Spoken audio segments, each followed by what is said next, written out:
എൻ്റെ പേര് സാജു ജോസ്. കാസർഗോഡ് ജില്ലയിലെ ഒടയഞ്ചാൽ എന്ന ഈ സ്ഥലത്ത് ഞാൻ ബ്രിഡ്ജ് സ്ട്രോങ് ഇൻഡസ്ട്രി എന്ന സ്ഥാപനം കഴിഞ്ഞ 14 വർഷമായിട്ട് നടത്തിക്കൊണ്ട് വരികയാണ്. ഈ ബിൽഡിങ്ങിൻ്റെ ഓണറും എൻ്റെ സുഹൃത്തുമായ രാജൻ ആവണി എന്ന അദ്ദേഹം ഈ ബിൽഡിങ്ങിൻ്റെ റൂഫിങ്ങിനിടുന്നതിനെക്കുറിച്ച് എന്നോട് സംസാരിക്കുകയും ഈ ബിൽഡിങ്ങിൻ്റെ പ്രത്യേകതയെക്കുറിച്ച് പറഞ്ഞു കഴിഞ്ഞാൽ ഇവിടെ ജിംനേഷ്യമുണ്ട്, ബാഡ്മിൻ്റൺ കോർട്ടുണ്ട്, അതുപോലെ തന്നെ ഹോസ്പിറ്റലുണ്ട്, ഹോസ്പിറ്റലിനോടനുബന്ധിച്ച് മെഡിക്കൽ ഷോപ്പ്, അങ്ങനെ ഒരു ഷോപ്പിംഗ് കോംപ്ലക്സ് ആണിത്. അപ്പോൾ അവർക്കാർക്കും ഒരു അസൗകര്യം വരാത്ത രീതിയിൽ ഇന്നത്തെ മാർക്കറ്റിൽ ഏറ്റവും ഗുണനിലവാരമുള്ളതും അതുപോലെ തന്നെ ഈട് നിൽക്കുന്നതുമായ ഒരു റൂഫിങ്ങിനെ കുറിച്ച് എന്നോട് സംസാരിക്കുകയും ഞാൻ അതിനെക്കുറിച്ച് ഏകദേശം 1 മാസക്കാലം പഠനം നടത്തിയതിൻ്റെ അടിസ്ഥാനത്തിൽ ഞാൻ അദ്ദേഹത്തോട് പറഞ്ഞത് ഒറാലിയൻ റൂഫിംഗ് ഷീറ്റ് ഉപയോഗിച്ചാൽ മതി എന്നാണ്.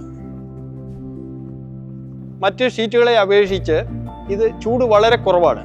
ഇത് സൂര്യകിരണങ്ങളിൽ നിന്ന് റിഫ്ലക്ഷൻ ഏറ്റ് പുറത്തേക്ക് വലിച്ചു കളയുകയും ചൂട് ഉള്ളിൽ തങ്ങി നിൽക്കാത്തത് കൊണ്ട് ഏകദേശം ഒരു 5 ഡിഗ്രി വരെ ചൂട് നമുക്ക് കുറവ് അനുഭവപ്പെടാൻ സാധിക്കും.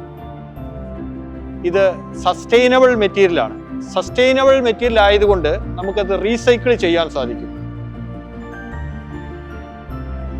ഇതൊരു കാരണവശാലും തുരുമ്പെടുക്കാനുള്ള സാധ്യതയില്ല. ഈ ഷീറ്റിന് മറ്റ് ഷീറ്റുകളെ അപേക്ഷിച്ച് വെയിറ്റ് കുറവായതുകൊണ്ട് നമുക്ക് പെട്ടെന്ന് ഇത് സെറ്റ് ചെയ്യുവാനും നേരത്തെ തന്നെ പണികൾ തീർത്തു കൊടുക്കാനും പറ്റുന്ന ഒരു സാഹചര്യം നിലവിലുണ്ട്. ഈ ബിൽഡിങ്ങിനെ സംബന്ധിച്ച് ആ ബിൽഡിങ്ങിനെ ഏറെ മോടി കൂട്ടാനും ഈ ഒറാലിയൻ ഷീറ്റിൻ്റെ ഡിസൈൻ അന്ന് ഇട്ടതിൽ എങ്ങനെയാണോ അതേ നിലവാരം പുലർത്തിക്കൊണ്ട് തന്നെ ഇന്ന് നിലനിൽക്കുന്നു എന്നതിൽ എല്ലാവരും സാറ്റിസ്ഫൈഡ് ആണ്.